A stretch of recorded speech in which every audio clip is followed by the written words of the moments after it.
রাধে রাধে বন্ধুরা, কেমন আছো সবাই? আশা করি সবাই খুব ভালো আছো আর অনেক অনেক সুস্থ আছো। আমার নতুন একটি ব্লগে তোমাদের আবারও সবাইকে স্বাগতম। দেখতে পাচ্ছ প্রচণ্ড বৃষ্টি হচ্ছে। তো বৃষ্টির মধ্যে আমরা আজকে ছোটো কাকিমাদের ঘরে বসে আছি। তো মনে না, ওই টিনের ওপর যে বৃষ্টির শব্দ, ওদের না চুপ করে আছে, একদম পুরো চুপ মেরে আছে। কেন বুঝতে পারছি না, মানে এরকম জোরে জোরে বৃষ্টির আওয়াজ, মানে প্রচণ্ড হারে বৃষ্টি হচ্ছে। এরকম জোরে জোরে বৃষ্টির আওয়াজ মনে হয় সেভাবে শোনেনি। মানে ওই মানে ইটের মানে ছাদের ওপর তো এত আওয়াজ হয় না। তো ও চুপচাপ বসেছিল যে কী ব্যাপার হচ্ছে, এত মানে আওয়াজ হচ্ছে কিসের। আর দেখো ওর দিদির খেলনা, সেই খেলনাগুলো কী করেছে, প্যাকেট থেকে ছিঁড়ে বার করে ফেলেছে।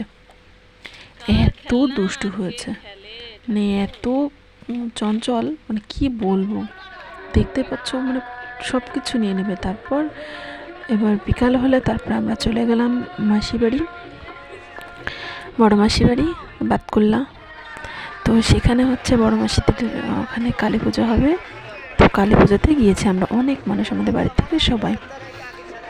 তো দেখো গিয়ে দেখি মানে খুব সুন্দর আয়োজন এখানে। মোটামুটি ফাংশান হবে, ফাংশান বলতে গান হবে। এবার তারপর দেখো 14টা ঢাক আছে, তারপর কফি, ফুচকা, তো এরকম নানা রকম জিনিস ছিল। তারপর আমরা প্রথমেই চলে গেছি হচ্ছে মাকে দর্শন করতে। এবার দেখো এখানে এটা হচ্ছে মায়ের মন্দির, মানে পার্মানেন্ট মা এখানেই থাকে। তারপর আমরা কি করলাম, মোটামুটি আমি প্যান্ডেলের ভিডিওটা করে,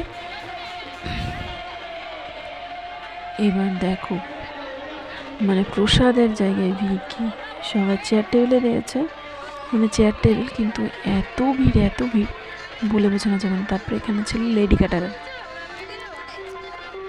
খুব সুন্দর আয়োজন ছিল, খুব ভালো লাগলো। তো যাই হোক, আজকের ভিডিও তোমাদের কেমন লাগলো অবশ্যই জানিও। সবাই খুব ভালো থেকো, সুস্থ থেকো, দেখা হবে নতুন